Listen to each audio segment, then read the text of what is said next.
بسم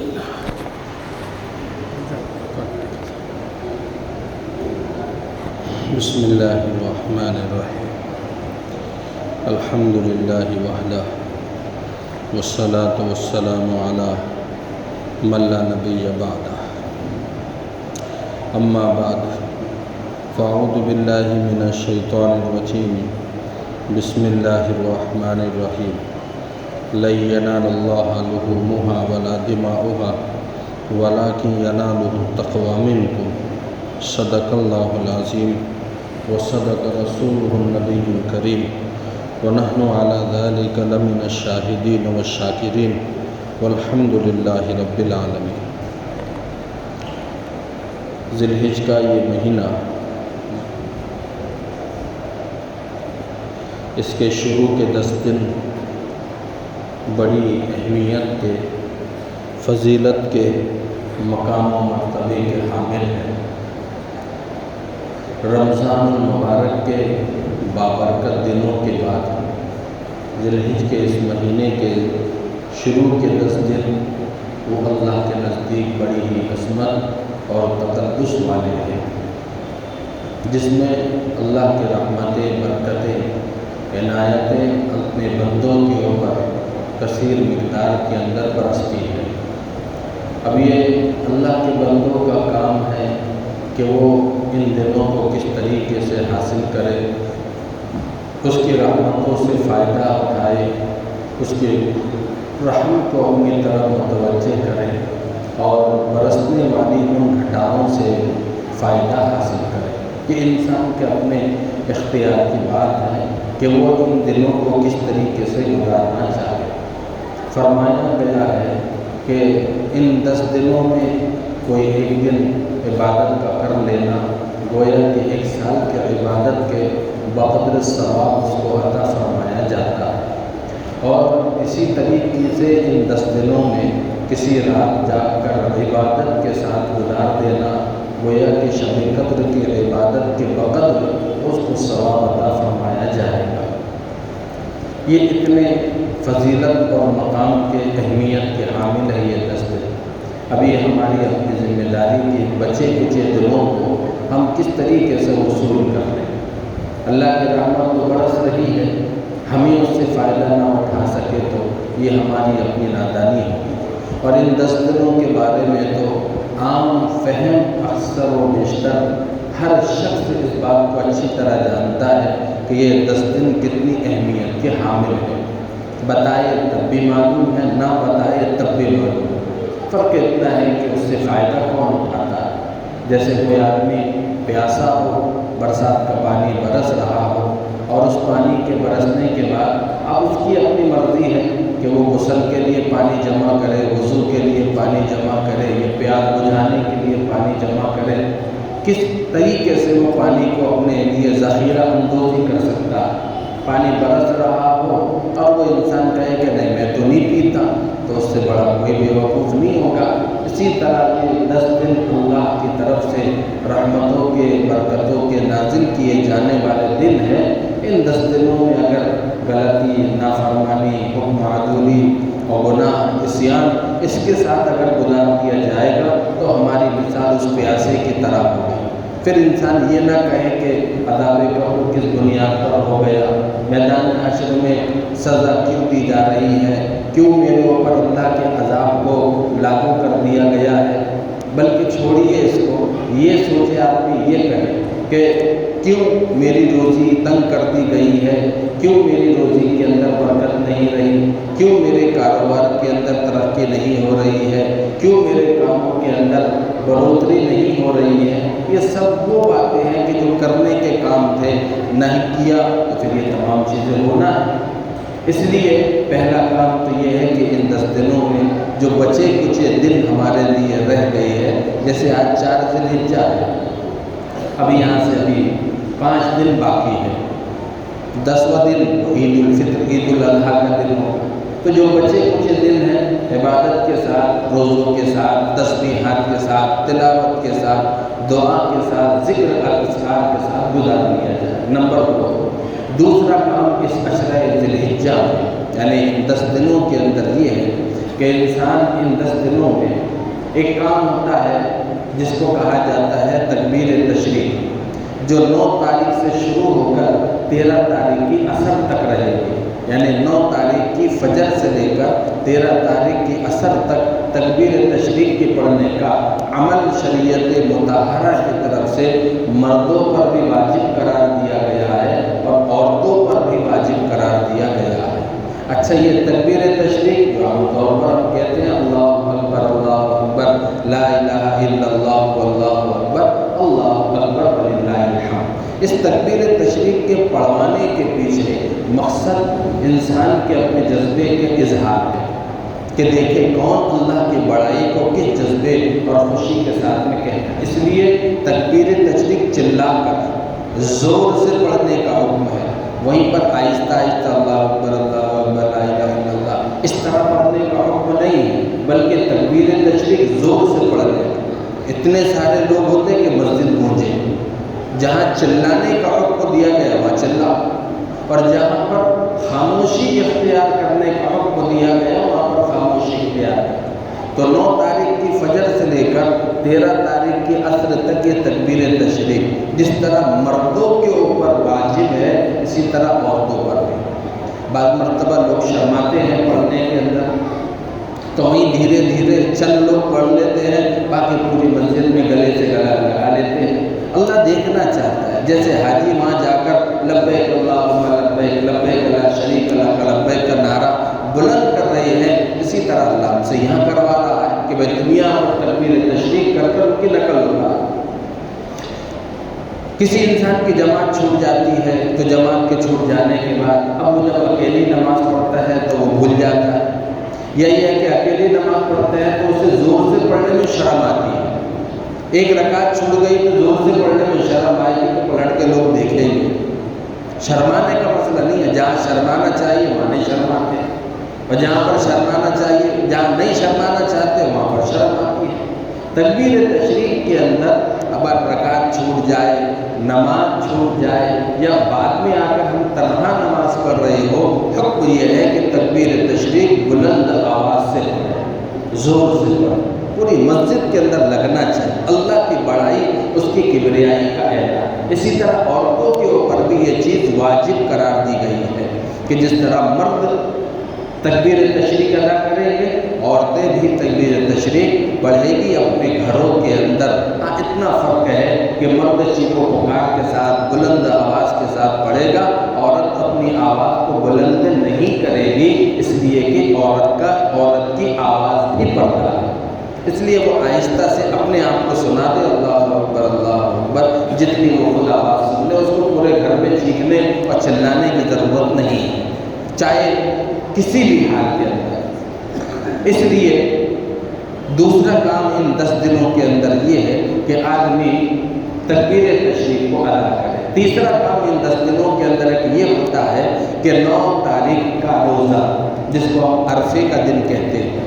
عرفے کا دن اس لیے کہا جاتا ہے کہ حجاج کرام جو حج کے لیے گئے ہوئے ہیں تو وہ تمام کے تمام لوگ 9 تاریخ کے اندر عرفات کے میدان کے اندر ہوں گے، اور یہ رکن اعظم ہے حج کا، عرفات کا میدان، اور وہاں پر صرف ایک ہی کام ہے کہ وہاں جا کر صبح سے لے کر دوپہر تک، عصر تک، بس صرف اور صرف اللہ کے سامنے آوازاری کرنا ہے، دعائیں کرنا ہے، معافی تلافی کرنا ہے۔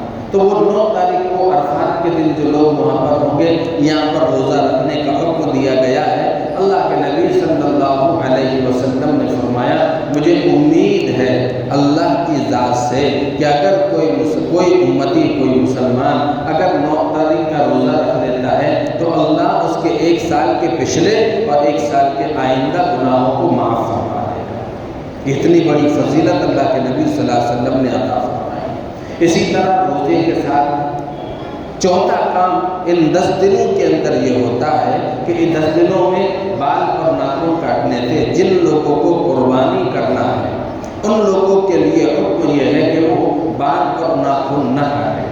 اب بال اور ناخن کاٹنے کی کیا حکمت ہے؟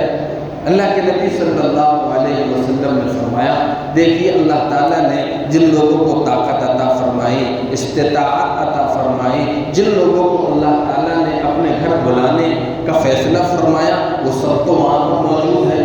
اور ان 10 دنوں کے اندر، ان 5 دنوں کے اندر وہ جو تمام کام کر رہے ہیں، ہر چیز کی پابندی احرام کے باندھنے کے بعد ان کے اوپر بہت ساری پابندیاں عائد کر دی جاتی ہے۔ وہیں پر 2 پابندیاں بھی ہوتی ہیں، ایک تو بال کے نہ کاٹنے کا اور ایک ناخن کے نہ کاٹنے کا۔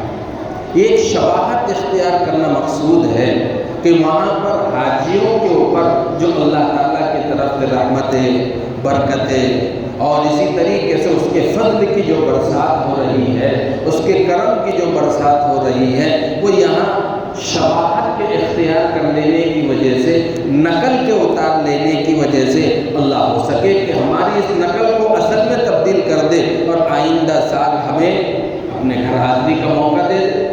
تو ہم نے یہاں پر جو نقل اتاری تھی، اب ہمیں وہاں پر اصل کرنے کا موقع ملے گا۔ احرام کی چادروں کے ساتھ ہم اپنے تمام چیزوں کے ساتھ وہاں پر موجود ہوں گے۔ اس لیے شباہت نقالی کی جاتی ہے کہ آدمی شباہت کو اختیار کرتے کرتے اصل کی اور آ جاتا ہے۔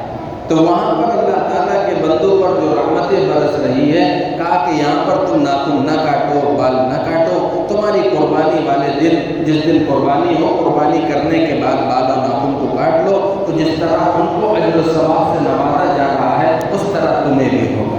تو یہ 4 کام ذی الحجہ کے ہیں۔ ایک 5واں کام ہے۔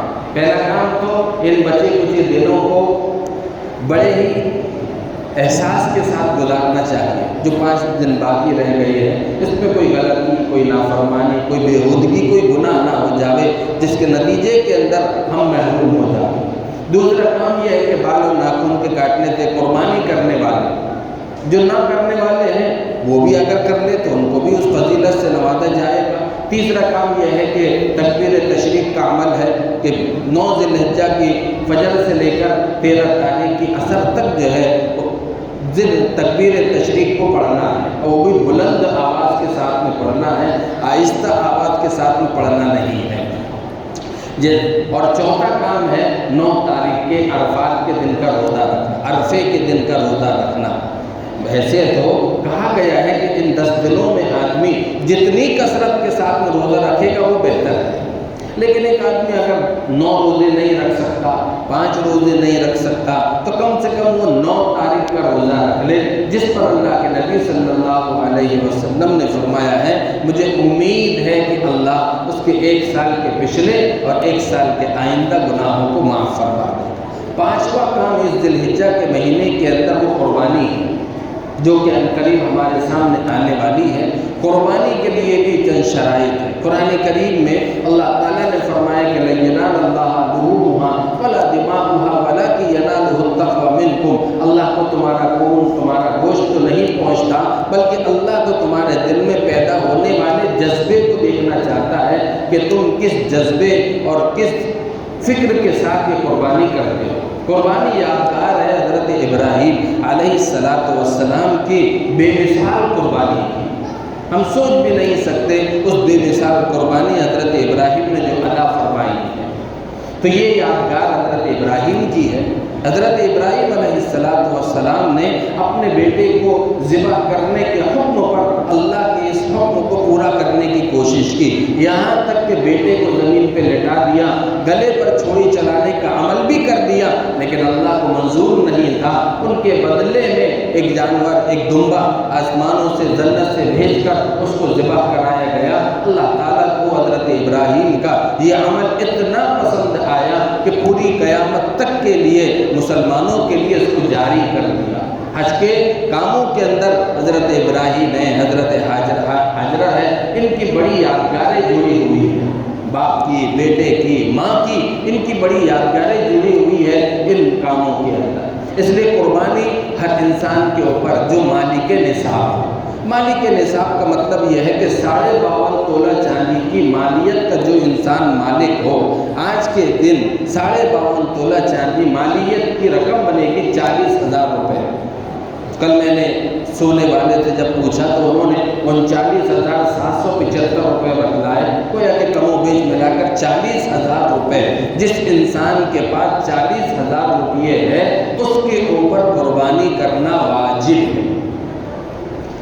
سب کی اپنی اپنی قربانی قربانی ہے، مرد کی اپنی قربانی ہے، بیوی کی اپنی قربانی ہے، اولاد اگر بالغ ہے اور ان کے پاس زائد مال اپنا موجود ہے تو ان کی اپنی قربانی ہے۔ ایسا نہیں ہے کہ ایک گھر کا ایک بکرا یا ایک جانور کے اندر ایک حصہ، جتنے فیملی کے افراد ہیں اگر وہ 40,000 مالیت کے مالک ہیں ان سب کو اپنی طرف سے قربانی ادا کرنا پڑے گی۔ اس کو تھوڑا سا آسانی سے آپ سمجھ لیں۔ سب سے پہلی بات تو مالک نصاب ہونا ہے، اور میں نے آپ کو بتایا 52.5 تولہ چاندی۔ اچھا، یہ جو 52.5 تولہ چاندی کی مالیت ہے یعنی 40,000 روپے، اس پر سال گزرنا شرط نہیں ہے۔ جیسے زکوٰۃ کے مال میں سال گزرنا شرط ہوتا ہے کہ 40,000 روپے آپ کے پاس میں آئیں گے، پھر اس پر سال گزرے گا پہلی مرتبہ، پھر آپ زکوٰۃ دیں گے۔ اس میں سال کا گزرنا شرط نہیں ہے۔ اگر بقرعید والے دن کسی جگہ سے 40,000 روپے آپ کے پاس میں آ گئے، آپ کے اوپر قربانی کرنا واجب ہے۔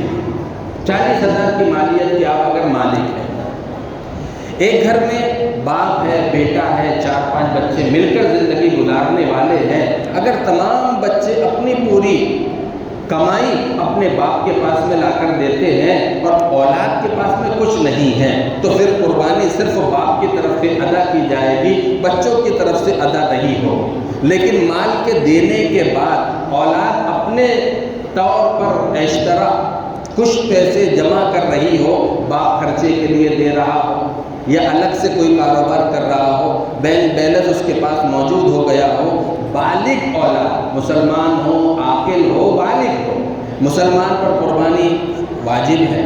عاقل دیوانہ ہوگا، پاگل ہوگا، مجنون ہوگا، اس کے اوپر قربانی نہیں ہوگی۔ اور اسی طرح بالغ ہو، ایک آدمی بچہ نابالغ ہے، کروڑوں کا مالک ہے، اس پر قربانی واجب نہیں ہوگی۔ لیکن اگر بالغ ہے، مال کی مالیت اس کے پاس میں موجود ہے، اس کے اوپر قربانی کرنا واجب ہوگا۔ تو اس طرح اگر جیسے 5 بچے گھر میں رہ رہے ہو اور باپ ہی کے پاس اپنی پوری رقم لا کر دے رہے ہو اور بچوں کے پاس کچھ نہیں ہے تو 40,000 کی بنیاد باپ کے اوپر قربانی ہے۔ بچوں کی نہ کرے تو کوئی مسئلہ نہیں، لیکن اگر باپ کے پاس دینے کے ساتھ ساتھ اولاد اپنے پاس خود جمع کرتی رہی 2 پیسے ملا کر، باپ نے خرچے کے لیے دیا، بچے نے اس میں سے خرچے بھی کیا اور تھوڑا سا جمع بھی کیا، اب بچے کے پاس 40,000 روپے کی مالیت کے بقدر مال اگر موجود ہے تو اس بچے پر الگ سے قربانی کرنا واجب ہے۔ باپ جو قربانی کر رہا ہے وہ اپنی کر رہا ہے، بیٹے کے پاس مالیت ہے تو وہ اپنی قربانی کرے گا۔ نمبر 3، بیوی کے پاس سونا ہوتا ہے، چاندی ہوتا ہے، زیورات ہوتے ہیں، 40,000 کی قیمت کے بقدر عورت کے پاس مال اگر ہے تو اس پر اپنی قربانی کرنا واجب ہے۔ ایسا نہیں ہے ایک گھر کا ایک بکرا اور سب کی طرف سے ادا کر دیا جائے گا، بلکہ بیوی اپنی قربانی کرے گی، شوہر اپنی قربانی کرے گا، بچے اپنی قربانی کریں گے۔ بیوی کے پاس اگر رقم ہے وہ اپنا سونا مال بیچ کر جو ہے قربانی کا حصہ لے یا جانور لے، یا یہ ہے کہ شوہر اس کی طرف سے اگر قربانی کر دیتا ہے تو وہ اس کی طرف سے قربانی ادا ہو جائے گی، یا باپ اپنی اولاد کی طرف سے قربانی ادا کرے تو یہ قربانی۔ لیکن عام طور پر ہمارے یہاں پر دیکھنے میں یہ آتا ہے کہ ایک بکرا پورے گھر کی طرف سے قربان کیا جاتا ہے، ایسا صحیح نہیں ہے۔ آپ اگر کر دیتے ہیں تو آپ کی قربانی آپ پر باقی رہے گی۔ اسی لیے دیکھو شریعت مطہرہ نے قربانی کے فقط 3 دن رکھے ہیں، 10، 11، 12۔ 3 دنوں کے علاوہ قربانی جائز نہیں ہے۔ 3 دنوں کے بعد اگر کوئی آدمی قربانی کرنا بھی چاہے اسے اللہ کی طرف سے قربانی کا کوئی ثواب نہیں ملے گا۔ ہاں، نفلی صدقہ اگر کرے آدمی، نفلی جانور عقیقہ کر لے، ولیمہ کر لے، کوئی نفلی صدقہ کر لے، وہ ایک الگ بات ہے، لیکن قربانی کا جو ثواب ہے وہ ان 3 دنوں کے اوپر موقوف ہے، 10، 11 اور 12۔ کوئی آدمی اگر مالدار بنا تینوں دنوں میں کسی دن اور اس نے اگر قربانی نہیں کیا تو اب وہ قربانی کی بقدر ایک جانور کی رقم بعد میں صدقہ کرے گا۔ ابھی تو یہ تھا کہ آپ کے اوپر قربانی کرنے کی وجہ سے 3 دنوں کے اندر گوشت آپ کھا سکتے ہو، گھر میں لا سکتے ہو، امیر کو دے سکتے ہو، غریب کو دے سکتے ہو، پورا بانٹ سکتے ہو، پورا گھر میں رکھ سکتے ہو، 3 حصے کر سکتے ہو، سب اپنی جگہ تھا۔ لیکن 3 دنوں کے اندر جو قربانی آپ کے اوپر واجب ہوئی تھی وہ آپ نے اگر نہیں کیا، 3 دنوں کے بعد اگر آپ دیں گے تو اب آپ اس میں سے ایک بوٹی نہیں کھا سکتے، نہ کھلا سکتے، کسی دوست کو بلا کر کھلا، کچھ نہیں کر سکتے، آپ کو پورے جانور کی رقم صدقہ کرنا پڑے گی غریبوں کے درمیان، اس لیے کہ 3 دن اس کے لیے متعین فرمائے گئے ہیں۔ پہلا دن افضلیت والا دن ہے، اس لیے قربانی کے کرنے کے اندر اس بات کو ضرور مد نظر رکھا جاوے کہ ہماری قربانی کس مقصد کے لیے کی جا رہی ہے۔ ہماری قربانی کا مقصد صرف رضائے الہی ہے۔ دیکھیے ہم کہتے ہیں قربانی، یہ ایک عربی زبان کا لفظ ہے، اس کا مادہ ہوتا ہے قربان کا۔ قربان کہتے ہیں ہر وہ کام جو اللہ کی رضائے الہی کے لیے کیا جائے، یعنی صرف اللہ کی خوشنودی کے لیے، میرا یہ عمل صرف اس لیے کہ اللہ اس سے راضی ہو جائے، اللہ اس سے خوش ہو جائے۔ قربانی کے مسئلے کے اندر بھی 7 لوگ ملاقات کرتے ہیں، 7 حصے دار ہوتے ہیں، اگر ایک انسان کی نیت بھی اگر گوشت کھانے کی ہوئی تو 6 لوگوں کی قربانی ضائع ہو جائے۔ 7 لوگوں سے زیادہ اس میں شامل نہیں ہو سکتے، ہاں کم چل سکتے ہیں۔ 7 لوگ ہوتے ہیں کہ بھئی 7 لوگ ایک جانور کے اندر ہونا چاہیے۔ بکرے کی عمر 1 سال، بکری کی عمر 1 سال، بیل کی، پاڑے کی، گائے بھینس کی، ان کی عمر 2 سال، اونٹ کی عمر، اونٹنی کی عمر 5 سال، یہ جانور کی عمر ہے۔ جانور کی عمر کے ساتھ ایک چیز ہوتی ہے جانوروں کے دانت۔ یہ دانت جو ہے نا قربانی میں 2 چیزیں، ایک ہوتی ہے علامت اور ایک ہوتی ہے علت۔ یہ جو دانت جانور کے ہیں یہ علامت ہے، یعنی نشانی ہے، یہ نشانی ہے۔ ایک جانور کے عمر مکمل ہو چکی ہے، اس کی 2 سال پوری، بلکہ 2.5 سال کا ہو گیا ہے، لیکن دانت اس کے پاس نہیں ہے، چارہ اچھے سے کھا رہا ہے، اس کی قربانی میں کوئی حرج نہیں ہے، اس لیے کہ دانت علامت ہے، علت نہیں ہے، علامت ہے اس کی پہچان کے لیے۔ اس لیے کہ 2 سال کے جانور کے دانتوں کے ذریعے سے یہ اندازہ آسانی سے لگایا جا سکتا ہے کہ اس کی 2 سال عمر ہوئی ہے کہ نہیں ہے۔ اس لیے کہ بیچنے والے دھوکہ بھی کر جاتے ہیں اور ان سے بھی غلطی ہو سکتی ہے، وہ سمجھ رہے ہیں کہ میرے جانور کے 2.5 سال مکمل ہو گئے، معلوم پڑ رہا ہے کہ اس کا ابھی 5 دن باقی ہے۔ قربانی کے جانور کی جو مدت عمر میں نے آپ کو بتائی کہ بکرے کا 1 سال، بھینس کے 2 سال، اونٹ کے 5 سال، ان میں 1 دن بھی کم نہیں چلے گا، مکمل چاہیے۔ کوئی جانور اگر جو ہے بقرعید کے 1 دن پہلے پیدا ہوا ہے تو آئندہ سال بقرعید میں وہ ذبح ہو سکتا ہے، چاہے وہ چھوٹا دیکھے، موٹا دیکھے، دبلا دیکھے، پتلا دیکھے، عمر شرط ہے۔ اس لیے دانت علامت ہے، نشانی ہے، دانت اگر نہیں ہوتے تو چل جائے گا۔ اسی طرح جانور کے 7 قسم کے اعضاء ہے جس کو کھانے سے منع کیا گیا ہے، اس کو مکروہ تحریمی کہا گیا ہے، حرام کے قریب۔ مکروہ تحریمی کہا جاتا ہے حرام کے قریب، یعنی وہ آدمی حرام کے قریب پہنچ گیا، جس میں مادہ ہو یا نر ہو، ان دونوں کی شرمگاہیں ہیں، اسی طرح دونوں کی پیشاب گاہیں ہیں، اسی طرح ان کی بیت الخلا کرنے کے مقام ہیں، اسی طرح بلود ہے، اور اسی طریقے سے جانوروں کے پیشاب گاہیں ہیں، اور اسی کے ساتھ ساتھ جو ہے بہتا ہوا خون ہے، اس کو بھی منع فرمایا گیا ہے۔ بہتا ہوا خون وہ بھی اسی کے اندر آتا ہے۔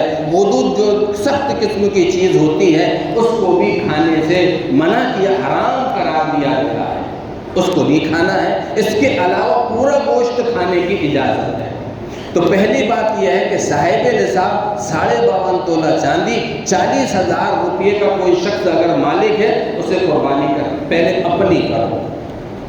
ہاں اس کے علاوہ اپنی کرنے کے بعد اللہ نے آپ کو طاقت دی، وسعت دی، مالیت آپ کے پاس میں ہے، تو پھر آپ نفلی قربانی کر سکتے ہیں۔ حضور کی طرف سے کی جائے، خاندان والوں کی طرف سے کی جائے، صحابہ کی طرف سے کی جائے، صحابیات کی طرف سے کی جائے، بزرگان دین کی طرف سے کی جائے، ہمارے خاندان کے بڑوں کی طرف سے کی جائے، پوری امت محمدیہ کی طرف سے کی جائے۔ حضرت علی رضی اللہ تعالیٰ عنہ ہر سال 2 قربانی کیا کرتے تھے، ایک اپنی طرف سے، ایک حضور کی طرف سے، ہر سال 2 قربانی کرتے تھے۔ اللہ نے ہم کو طاقت دی ہے کہ ہم پورا جانور خرید سکتے ہیں تو ہم پورا جانور لیں، حصے کے چکر میں نہ پڑے۔ اس لیے کہ حصے کے چکر میں پڑنے کے اندر ہوتا یہ ہے، کوئی آدمی اگر مال حرام کا اگر ہوا، گوشت اگر کھانے کی نیت ہوگی تو مسئلہ یہ ہوگا کہ ایک حصے کے چکر میں 6 حصے خراب ہو جائیں گے۔ اس لیے اللہ نے طاقت دیا پورا جانور خرید لے، اس میں کوئی مسئلہ نہیں ہے۔ یہ ہوگا کہ اس کے ذریعے سے غریبوں کی مدد ہو جائے گی۔ نمبر 5، ایک آخری بات یہ ہے کہ قربانی کے گوشت کے اندر 3 حصے کیے جائیں، ایک اپنے لیے رکھا جائے، ایک غریب غربا کے لیے رکھا جائے، ایک رشتہ داروں کے لیے رکھا جائے۔ یہ مستحب ہے۔ اگر آپ کا دل بولے کہ پورا جانور میں رکھ لوں تو کوئی مسئلہ نہیں ہے، پورا جانور آپ کے گھر میں رکھ لو، لیکن یہ بری نیت کے ساتھ میں کہ بکرا میں رکھ لوں پاڑا بانٹ دوں، یہ بری نیت کے ساتھ کہ بکرا میں کھا لوں گائے میں بانٹ دوں، یہ بری نیت کے ساتھ میں نہیں ہونا چاہیے۔ آپ نے کیا ہے جو غریب ہے۔ نمبر 6، چھٹی چیز یہ ہے، گوشت اتنا جن کے وہاں پر قربانی ہے ان کو گوشت مت پہنچاؤ۔ فوٹو کھنچانے کے لیے 2 بوٹی ایک ہڈی کے ذریعے سے کہ معلوم پڑے کہ ہاں بھائی مولانا صاحب کو ابھی قربانی ہوئی ہے، ان کے وہاں سے حصہ ہے، سب کو معلوم پڑ گیا ہے کہ مولانا نے جانور لایا، ان کی قربانی ہوگی۔ اپنے رشتہ داروں میں، اپنے محلوں میں ایسے گھروں کو تلاش کرے تو بیچارے بچے کبھی کبھار گوشت ان کو ملتا ہو، یا عید کے دن جو لوگ خریدنے والے ہوں آدھا کلو 1 کلو کا پیکٹ بنا کر چاہے آپ 25 لوگوں کو دو، لیکن ایسا دو کہ ایک دن کی ہنڈی، ایک وقت کا کھانا وہ جی بھر کر کھائے۔ جب وہ معصوم، غریب، مفلس، نادار بچے جب وہ گوشت سے بھرے ہوئے تپیلے کو دیکھے تو ان کی آنکھیں خوشی کے مارے چھلک جائے کہ آج جی بھر کے گوشت کھانے کو ملے گا۔ فریج بھرنے کی ضرورت نہیں ہے، ایسے تو ماشاء اللہ سے ہم سال بھر گوشت کھاتے ہی ہیں، پھر فریج کے بھرنے کی ضرورت کیا ہے؟ ٹانگ اپنے لیے رکھ لو، بھیجا اپنے لیے رکھ لو، اور اچھا والا جو ہے پنجہ اپنے لیے رکھ لو۔ یہ طریقہ کار اللہ کے لیے نہیں ہوگا، پھر تو آپ گوشت کھانے کے لیے قربانی کر رہے ہو۔ گوشت کھانے کے لیے اپنی قربانی کرو اللہ کے لیے۔ قربانی کا مادہ میں نے کہا اللہ کی رضا کے لیے جو کام کیا جائے، خوشنودی کے لیے، دل میں ارمان ہو، تمنائیں ہو، بس میرا رب میرے اس قربانی کے عمل کو قبول کر لے۔ اس لیے بہت سارے غریب ہیں میرے بھائیوں، میرے عزیزوں، ہمارے پروردگار میں رہنے والے ایسے لوگ ہیں جنہیں نہیں ملتا۔ ہم کھا رہے ہیں، ہم سمجھتے ہیں کہ سب کھا رہے ہیں، ہم اچھا پہن رہے ہیں، ہم سمجھتے ہیں سب اچھا پہن رہے ہیں، ہمیں سر چھپانے کے لیے چھت اللہ نے دیا ہے، ہم سمجھتے ہیں کہ سب کے پاس سر چھپانے کے لیے چھت ہے۔ ذرا زمین پر گھوم کر نکل کر دیکھو، اپنے محلے کے اندر غریب غربا کے اطراف کو کر کے دیکھو، تب معلوم پڑے گا لوگ کس طریقے کی زندگی گزار رہے ہیں۔ ہم کوئی احسان کرنے کے لیے نہیں کہ چلو ٹھیک ہے گوشت دے رہے تو احسان کرنے کے لیے، اگر احسان کرنے ہی کے لیے دینا ہے تو مت دو، اس سے بہتر ہے پورا جانور تمہارے گھر میں رکھو۔ اگر احسان کرنا ہے مطلب یا ان کی حقارت تمہارے اپنے دل میں لانا ہے، ان غریبوں کو کیا کام ہے، بھیک تو مانگتے رہتے ہیں، اگر یہ جملے کسنا ہے تو پورا بیل بچڑے 10-12 جتنے جانور ہیں وہ سب تمہارے فریج میں بھر لو، ایک بوٹی مت دو۔ اور اگر اللہ کے لیے قربانی کر رہے ہو تو کسی پر کوئی جملہ کسنے کی ضرورت نہیں ہے۔ ان غریبوں کو کیا ہے، ان کو تو بیل مل جائیں گے، 10 مل جائیں گے، 10 جگہ جا کر بھیک مانگ لیں گے، بے شک وہ کر لیں گے، لیکن تمہیں دینا ہے اللہ کے لیے تو اپنی زبان کو قابو میں کر کے دو۔ تمہیں اللہ کے لیے دینا ہے تو اپنے ضمیر کو زندہ کر کے دو۔ تمہیں اگر اللہ کے لیے دینا ہے تو اللہ کے یہاں قبول کرنے کی نیت سے دو، کسی کو برا بھلا کہنے، کسی کی تذلیل کرنے یا کسی کے دل کو دکھانے یا کسی کو ذلیل کرنے کی بنیاد پر مت دو۔ اگر بہتر ہے کہ پورا جانور کھا لو، اس سے بہتر ہوگا۔ جیسے ہوتا ہے نا آدمی تھوڑی سی نمازیں پڑھنے لگ جائے، تھوڑی تسبیح پڑھنے لگ جائے، تھوڑا سا نیکی کے کام میں لگ جائے تو وہ سب کی نگاہ دیکھتا ہے، یہ ارے وہ تو نکما آدمی ہے، وہ تو نکما آدمی ہے، اس سے بہتر ہے مت کرو، نماز مت پڑھو، روزے مت رکھو، تسبیح مت پڑھو۔ تمہاری تسبیح پڑھنے کی وجہ سے اگر دوسروں کو تم ذلیل کر رہے ہو، اس سے بہتر ہے کہ مت کرو، کیونکہ یہ توفیق رب نے دی ہے تم کو، دوسروں کی حقارت کرنے کے لیے نہیں دی۔ اس لیے میرے عزیزوں، میرے بھائیوں، قربانی اللہ کی نظر میں، امام داؤد نے اپنی روایت میں کتاب میں، امام ترمذی نے اپنی کتاب میں ایک روایت ذکر فرمائی ہے، اللہ کے نزدیک 3 دن سب سے زیادہ محبوب عمل کوئی ہے تو وہ قربانی کا کرنا ہے۔ ایک آخری بات سنو، بہت مرتبہ آپ نے یہ سنا ہوگا مستشرقین کی طرف سے، اور اسی طرح اسلام پر حملہ کرنے والوں کی طرف سے، اسی طرح اسلامی تعلیمات کو بگاڑنے والوں کی طرف سے، وہ کہتے ہیں کہ یہ مسلمان بیوقوف ہیں، یہ اتنے سارے جانور 3 دنوں میں ذبح کر دیتے ہیں، خون بہا دیتے ہیں، اگر یہ اتنے سارے پیسوں کو اکٹھا کر لے اور کسی غریب کسی بستی میں لے جا کر دے دے، کسی محلے کے اندر لے جا کر دے دے، کسی کے مکانات بنا دے تو غربت دور ہو جائے گی۔